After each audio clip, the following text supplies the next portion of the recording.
अगर बच्चे क्लास में बहुत एक्टिव हैं लेकिन वो अच्छा स्कोर नहीं कर पा रहे, वो एग्जाम में अच्छा मार्क्स नहीं ले पा रहे, तो क्या टीचर केवल मार्क्स देखकर उनके लर्निंग स्टाइल, उनके लर्निंग प्रोग्रेस और मॉडिफिकेशन ऑफ बिहेवियर को जांच पाएंगे? तो इसके लिए ही असेसमेंट ऑफ टूल्स की जरूरत पड़ती है। असेसमेंट ऑफ टूल्स जो है बेसिकली शिक्षक को ये मदद करता है देखने में कि स्टूडेंट्स ने क्या सीखा है, कितना सीखा है और उसमें इम्प्रूवमेंट कैसे किया जा सकता है।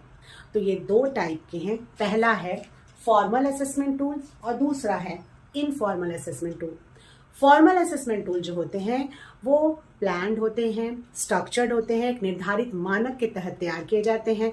इसका फ्रेमवर्क निर्धारित रहता है और इसका जो पर्पस है वो देखना है कि एकेडमिक कोर्स के पश्चात बच्चों ने कितना सीखा है।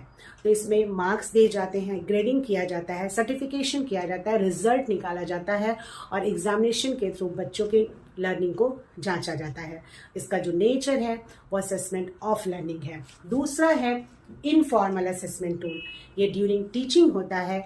बच्चों को पढ़ाते समय ही ये देखा जाता है कि उसमें रीडिंग स्किल कैसी है, राइटिंग स्किल क्या है, उसका प्रेजेंटेशन क्या है, क्या वो क्वेश्चन का जवाब दे पा रहे हैं, होमवर्क करते हैं कि नहीं, या फिर ग्रुप एक्टिविटी में भाग लेते हैं कि नहीं।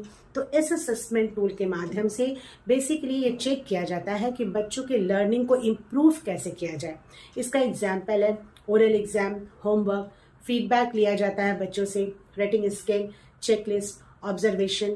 तो दोनों ही जो टूल्स है उसका बेसिक उद्देश्य क्या होता है, इफेक्टिव टीचिंग और बच्चों के मॉडिफिकेशन ऑफ बिहेवियर में सपोर्ट करना।